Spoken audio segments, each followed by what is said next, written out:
qodobada wararka raadraaca aad ku daawan doontaan waxaa ka mid ah dowladda Soomaaliya oo soo saartay awaamir la xiriira dhinaca sugidda amniga caasimadda. Al-shabaab oo 2 sano kadib hoggaan cusub u soo magacaabatay gobolka Banaadir. Dad shacab ah oo ku dhintay qarax ka dhacay degmada Dooble ee gobolka Jubbada Hoose. Faahfaahin dheeraad ah oo ka soo baxayo dagaal beeleed mar kale ka qarxay gobolka Sanaag ay ku geeriyoodeen dad kor dhaafaya 50 ruux. U diyaar garoobo qodobada ah oo faahfaahsan daawadayaal.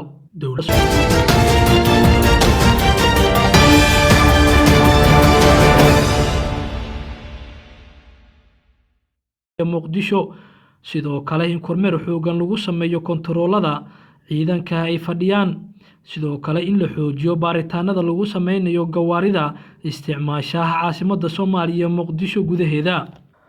Sidoo kale saraakiisha amniga ayaa waxaa la faray in kormeer xoogan ay ku sameeyaan ciidanka booliska Soomaaliya goobaha ay fadhiyaan iyo waliba inay ka warqabaan la socodka ciidanka. Tani ayaa waxa uu ku soo aadayaa xilli shalay caasimadda Soomaaliya Muqdisho ka dhacay qarax ismiidaamin ah iyo waliba weerar toos ah oo ciidamada amniga ay fashiliyeen. Dad shacab ah ayaa ku dhintay qarax ka dhacay degmada Dooble ee gobolka Jubbada Hoose. Qaraxan ayaa la sheegay inuu ahaa miinada dhulka lagu aaso oo lagu aasay goob ay isugu yimaadaan bulshada ku dhaqan degmada Dooble xilliyada galabtii ay ku shaacabaan. Inta la xaqiijiyay 4 ruux ayaa ku dhimatay, tirintaasi ka badanna way ku dhaawacmeen. Saraakiil u hadashay ciidamada amniga degmada Dooble ayaa waxay sheegeen in baaritaan xoogan ay ku hayaan qaraxan cidda gelisay goobta iyo sababaha keenay in qaraxan la geliyo maqaaxida. Sidoo kale saraakiisha ayaa waxay tilmaameen inay gacanta ku hayaan rag lagu tuhunsan yahay inay ka dambeeyeen qaraxan. Degmada Dooble ee gobolka Jubbada Hoose oo xuduud la leh dalka Kenya ayaa xaaladeeda amni bilii la soo dhaafay waxay mid aad u wanaagsan. walow ciidamadu dadaal xoogan ay ku bixinayeen sidii u sugi lahaayeen amniga degmada Dooble.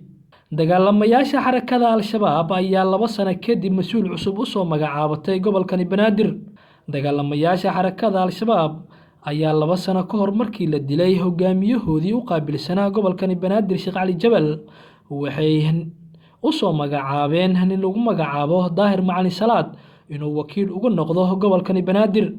Al-shabaab ayaa waxa ay ka soo horjeedaan dowladda Soomaaliya iyagoo dilal qorsheysan iyo qaraxyo ka fuliya caasimadda Soomaaliya Muqdisho iyo qaybo ka mid ah gobolada dalka. walow dowladda Soomaaliya ay dadaal xoogan ugu jirto in Al-shabaab ay ka saaraan qaybaha ay kaga sugan yihiin gobolada dalka. Faahfaahin dheeraad ah ayaa ka soo baxaya dagaal beeleed mar kale ka dhacay gobolka Sanaag. Inta la xaqiijiyay 50 ruux ayaa ku dhimatay, tirintaasi ka badanna way ku dhaawacmeen kadib markii 2 beelood oo walaalo wada dagaalkaasi dagaal uu ku dhaxmaray. Odayaasha dhaqanka iyo maamulka Somaliland ayaa wado dadaalo ay ku doonayaan inay ku joojiyaan dagaalkaasi. Ciidamada u fara badan oo Somaliland ka socda ayaa lagu soo waramayaa inay u ruqaansadeen gaar ahaan degmada Ceel Afweyn oo dagaalkani ka socdo duleedkeeda. Warkii aad ka daawanayseen raadraaca wararka daawadayaal waa naga inta. Fadlan haddii aad nagu cusub tahay subscribe saar channelkan si aad ula socoto wararkii ugu dambeeyay gudaha iyo dibadda inta.